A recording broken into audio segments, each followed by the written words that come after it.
প্ৰথমতে মই এটা কথা কওঁ, মই আজি ইয়াত আহিব লগা হ'ল। মোক গুৱাহাটীৰ এজন অভিভাৱকে মোক লিখিত অভিযোগ দিছিল, আমাক মানে সদৌ অসম গৰিয়া যুৱ ছাত্ৰ পৰিষদক লিখিত অভিযোগ দিছিলে যে আমাৰ শিক্ষাখণ্ডত মানে এনেকুৱা এনেকুৱা মানে দুৰ্নীতি হৈ আছে, আমাৰ মানে ছাত্ৰ ছাত্ৰীসকলে পৰীক্ষা দিছিলে, ৰিজাল্ট নাপালে। সেই সংক্ৰান্তত মই যোৱা 3টামান আগত মই দিলিজেন একাডেমীৰ এই একাডেমীখনৰ অভিভাৱক, তাৰমানে মালিক যিজন স্বত্বাধিকাৰী, তেওঁক লগ কৰি আহি মানে লগ কৰিব আহিছিলোঁ আৰু তেওঁ মোক লগ নিদিলে, পলাই দিলে। এতিয়া মই এটা কথাই ক'ম সদৌ অসম গৰিয়া যুৱ ছাত্ৰ পৰিষদৰ তৰফৰ পৰাই, যে শিক্ষাৰ নামত যিটো মানে বেপাৰ চলি আছে, কাঠফুলাৰ দৰে যিবিলাক তাৰমানে ব্যক্তিগত খণ্ডৰ বিদ্যালয় গঢ় লৈ উঠিছে, এইসকলক চৰকাৰে নাকি কেতিয়া লগাব? প্ৰথম প্ৰশ্ন মোৰ। দ্বিতীয় কথাটো হৈছে কি, সেৱা কৰ্তৃপক্ষ হওক বা আজিৰ তাৰিখত মানে সেৱা বোৰ্ডখনৰ নাম সলনি কৰিলে সেৱা বোৰ্ডৰ যি চৰিত্ৰ, সেই চৰিত্ৰটো কোনদিনা সলনি কৰিব? মই প্ৰথম মানে মুখ্যমন্ত্ৰী তথা শিক্ষামন্ত্ৰীলৈ মোৰ এই প্ৰশ্নটো, যে আপোনালোকৰ এই যিটো পুৰণি চৰিত্ৰ, এই চৰিত্ৰটো বোৰ্ডখনৰ নাম সলনিৰ লগত আপোনালোকৰ চৰিত্ৰ কোনদিনা সলনি হ'ব? তৃতীয় কথাটো হৈছে কি, যে এই যে 9জনকৈ ছাত্ৰ ছাত্ৰী জীৱনৰ লগত হেতালি খেলিলে, তাৰ দায়িত্ব আজি দিলিজেন একাডেমীৰ স্বত্বাধিকাৰী ল'ব নেকি? যদি নলয়, ইয়াৰ দায়িত্ব কোনে পালন কৰিব? শিক্ষামন্ত্ৰী মহোদয়, আপোনাৰ বিভাগটোত এনেকুৱা ধৰণৰ দুৰ্নীতি চলিছে, আপুনি গম পায় নে নাপায়? যোৱা 1.5 মাহ 2 মাহ ধৰি মুখ্যমন্ত্ৰীৰ দুৰ্নীতি তদাৰক শাখাত ইতিমধ্যে FIR লঞ্চ কৰা হৈছিলে ভুক্তভোগীয়ে, আৰু আজিৰ এই মুহূৰ্তলৈ মানে যি ধৰণে কাৰ্যসূচী ল'ব লাগিছিলে, তেওঁলোকে যি ধৰণে কাৰ্যপন্থা হ'ব লাগিছিলে, সেই কাৰ্যপন্থা আমি এতিয়ালৈ দেখা নাই। বৰঞ্চ ভুক্তভোগীক মানে জেগাই জেগাই মাতি তেওঁলোকক মানে মানসিক মানে হাৰাশাস্তি কৰাৰ এক ব্যৱস্থা কৰা হৈছে। সিদিনা গুৱাহাটীৰ পৰাই আপোনাৰ বৰপেটা DC অফিচলৈ মতা হৈছে, তাত হিয়াৰিং কৰা হৈছে। সিদিনা তাৰাবাৰী থানালৈ মতা হৈছে হিয়াৰিং কৰাৰ কাৰণত। গুৱাহাটীৰ পৰা ল'ৰাটো বৰপেটা চেঙাত পঢ়ালে, হোষ্টেলত ৰাখি তেতিয়াতো অহা যোৱা কৰিলেই।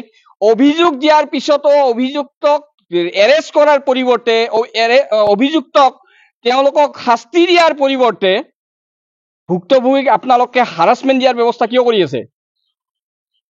এইটো মানে আমি মুখ্যমন্ত্ৰীক দাবী জনাইছো, যদি এই ধৰণৰ কাৰ্যসূচীবিলাক আপোনালোকে জানে ভালকৈ, জানাৰ পিছতো এই ব্যক্তিগত খণ্ডৰ কাঠফুলাৰ দৰে গঢ়ি উঠা বিদ্যালয়সমূহক আপোনালোকে নাকি লগোৱাৰ কিয় ব্যৱস্থা কৰা নাই?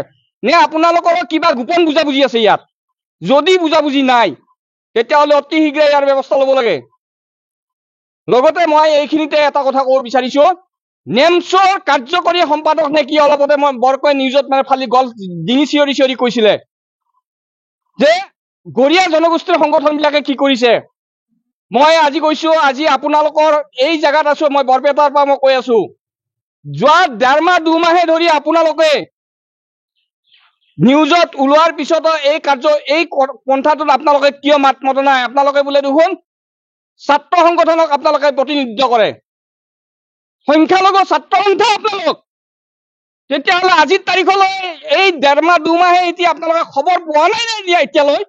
এতিয়া খবৰ পোৱা নাই আপোনালোকে, কিন্তু গৰিয়া যুৱ ছাত্ৰ পৰিষদে খাৰা হৈছে ইয়াতে আহি। কিয় আপোনালোকে খাৰা হ'ব পৰা নাই?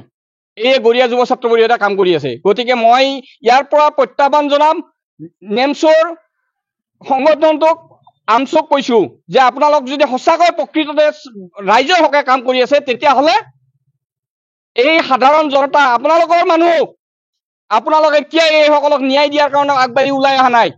আজি 2 মাহে এতিয়া আপোনালোকে দেখা পাই আছে তেওঁলোকৰ মানে ভুক্তভোগীয়ে গল চিঞৰি চিঞৰি আইনত দ্বাৰস্থ হৈছে, মানে বিভাগে বিভাগে তেওঁলোকে মানে তাঁত বাতি কাঢ়ি আছে। তেওঁলোকৰ আজিৰ তাৰিখত তেওঁলোকৰ হৈ মাত মতা মানুহ নাই। কিয় আজিলৈ আপোনালোকে ওলাই অহা নাই? এইটো মই নেমছৰ মানে সংগঠনৰ সকলোকে কৈছো। এতিয়া কৈছো, দিলিজেন একাডেমীক আপোনালোকে দুৰ্নীতি কৰিবৰ কাৰণত লগাই দিছে নেকি? তেওঁ আপোনালোকৰ সম্প্ৰদায়ৰ মানুহ নহয়? তাৰ কাৰণ আপোনালোকে লগাই দিছে নেকি সৰ্বসাধাৰণ মানুহখিনিক, হাতী খোৱা মানুহখিনিক মানে আপোনালোকে প্ৰবঞ্চনা কৰাৰ কাৰণত? এতিয়া মই এটা কথাই কৈছো, দিলিজেন একাডেমীৰ আব্দুল ৰব বুলি কোৱা যিজন ব্যক্তি খুব ধনৱান ব্যক্তি বুলি আমি জানিব পাৰিছো। তেওঁ ফিতাহী মাৰি ঘূৰি ফুৰে। গতিকে তেওঁ টকাৰে সকলোকে মেনেজ কৰিব পাৰে। আপোনালোককো মেনেজ কৰিছে নেকি? দ্বিতীয় কথাটো হৈছে কি, আসাম ষ্টেট এডুকেশ্যন বোৰ্ড আপোনালোককো মেনেজ কৰি থৈছে নেকি? আজিলৈ কিয় ব্যৱস্থা ভালকে কৰা নাই? কিয় ভুক্তভোগীক আপোনালোকে বাৰে বাৰে হিয়াৰিঙৰ কাৰণে মাতি আছে? আপোনালোকে ভুক্তভোগীক কিয় মানসিক টৰ্চাৰ কৰি আছে? আপোনালোকে জানে ভালকৈ, এই ঘটনাটো ভালকৈ জানে, কিয় নাজানে বুলি কব নোৱাৰে? আপোনালোকে নাজানে বুলি কি কাৰণত? পাঠকৰ নামত আহমেদে পৰীক্ষাত বহিছিলে, আপোনালোকে ভালকৈ অৱগত। ল'ৰাৰ নামত, ছোৱালীৰ নামত ল'ৰাই পৰীক্ষাত বহিছিলে, আপোনালোকে ভালকৈ অৱগত। তাৰ পিছতো আপোনালোকে এই কথাটোত তাৎক্ষণিকভাৱে কাৰ্যসূচী লোৱাৰ পৰা বিৰত কিয় আছে? শিক্ষামন্ত্ৰী মহোদয়, আপুনি আজিও নুশুনাকে আছেনে? সংবাদ মাধ্যমত ৰজন জনাই থকাৰ পিছত আপোনাৰ কাণে ঢুকি পোৱা নাই? আপোনাৰ হেৰিত কিয় ঢুকি পোৱা নাই আপোনাৰ কাণে? মুখ্যমন্ত্ৰী মহোদয়, আপোনাক হাত জোৰি কাটৰ অনুৰোধ জনাইছো, আজিৰ এই বাৰ্তাটো আপোনাৰ কাণত পৰিব আৰু পৰাৰ পিছত দিলিজেন একাডেমীৰ বিৰুদ্ধে আপুনি এক ব্যৱস্থা কৰিব। আৰু মই সমূহ ৰাইজক মই হাত জোৰি কাটৰ অনুৰোধ জনাইছো আপোনালোকক, সমূহ ৰাইজক, বৰপেটাবাসী ৰাইজক, অসমবাসী ৰাইজক অনুৰোধ কৰিছো আপোনালোকক যে কোনখন কলেজত পঢ়াইছে আপোনালোকে, কোনখন স্কুলত পঢ়াইছে ব্যক্তিগত খণ্ডৰ, সেই স্কুলখনৰ বোৰ্ডখনৰ লগত আপোনালোকৰ এফিলিয়েশ্যন আছে কিনা সেই বস্তুটো আপোনালোকে নিৰীক্ষণ কৰিব। কাৰণ এই মুহূৰ্তত মই দেখিবলৈ পাইছো দিলিজন একাডেমী বুলি কোৱা যিখন ছেকেণ্ডাৰী স্কুল আছে, যিখনে জুনিয়ৰ স্কুল জুনিয়ৰ কলেজ চলাই আছে, সেই কলেজখনৰ ইতিমধ্যে বৰ্ড অফ ছেকেণ্ডাৰীত তাৰমানে তেওঁলোকৰ এফিলিয়েশ্যন নাই। তেওঁলোকে অন্য স্কুলৰ নামত তেওঁলোকে চাৰ্টিফিকেট দি আছে। গতিকে তেনেস্থলত আপোনালোকে ৰাইজে ইয়াৰ ওপৰত সম্পূৰ্ণ নিৰীক্ষণ কৰি আপোনালোকে ব্যক্তিগত খণ্ডৰ বিদ্যালয়সমূহত নামভৰ্তি কৰাৰ ব্যৱস্থা কৰিব। কাৰণ বিনা এফিলিয়েটেড স্কুলবিলাকত আপোনালোকে নামভৰ্তি নকৰিব।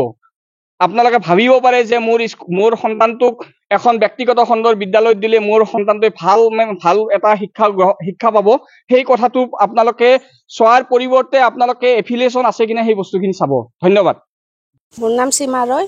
মোৰ ভাগিন হৰ্ষজিত ৰয় দিলিজেন একাডেমীৰ পৰা পৰীক্ষা দিছিলে, মেট্ৰিক পৰীক্ষা, কিন্তু আজিলৈ পৰীক্ষা ৰিজাল্ট নাপালোঁ আমি। পৰীক্ষা নামটো ভুল আহিছিল, সকলোখিনি এনে নাম আছিল মৈৰাজ পাঠক বুলি আহিছে, এনে নাম হৰ্ষজিত ৰয় আহিছে মৈৰাজ পাঠক। তাৰে কাৰণে ফটো নিহাৰুল ইছলাম, ফটোটো নিহাৰুল ইছলাম, গোটেইখিনি খেলি মেলি, ৰিজাল্টটো অহা নাই। তাৰপিছত আজি 1 বছৰে হ'ব এতিয়া লাহেকৈ পৰীক্ষা ৰিজাল্ট দিব, এতিয়ালৈ আমাৰ অহা নাই। আমি ইমান জেগাত দিছোঁ, কাগজ পাতি গোটেই পেলাইছোঁ, CM ভিজিলেন্সত দিছোঁ, CMৰ তাতে আমি ইমেইল যোগে দিছোঁ কাগজ, এই তাৰাবাৰী থানাতো দিছোঁ। ইমানখিনি কৰাৰ পিছতো আজিলৈ কোনো ধৰণৰ আমি সঁহাৰি পোৱা নাই। এনেকুৱা আব্দুল ৰূপ ছাৰক এনেকুৱা কি শক্তি আছে, কি শক্তিৰ কাৰণে তাৰমানে তেখেতে যে এনেকৈ যে মেনেজ কৰিব পাৰি আছে, আমি সেইটো জানিবৰ ইচ্ছা আৰু খুব। এনেকুৱা কি শক্তি তেওঁ প্ৰদৰ্শন কৰি আছে, যাৰ দ্বাৰাই তাৰমানে আমাৰ ৰিজাল্টটো আনি দিব নোৱাৰে, আৰু আমি তাৰমানে ইমানখিনি আগবাঢ়ি যোৱাৰ পিছতো আমি কোনো ধৰণৰ সঁহাৰি পোৱা নাই, ন্যায় পোৱা নাই। আমি CM ভিজিলেন্সত দিছিলোঁ, তাৰপিছত CMৰ তাতে ইমেইল যোগে পঠাইছোঁ, আৰু তাৰাবাৰী থানাতো দিছোঁ। এই মাতিছিল আমাক, এই হিয়াৰিঙৰ কাৰণে মাতিছিল আজি। আমি তাত আহিছিলোঁ, ইয়াত হিয়াৰিং লৈছে, তেখেতসকলৰো লৈছে, আমাৰো লৈছে। এতিয়া কি ব্যৱস্থা লয় সেইটো আৰু গম পোৱা নাই, আজি মাতিছে।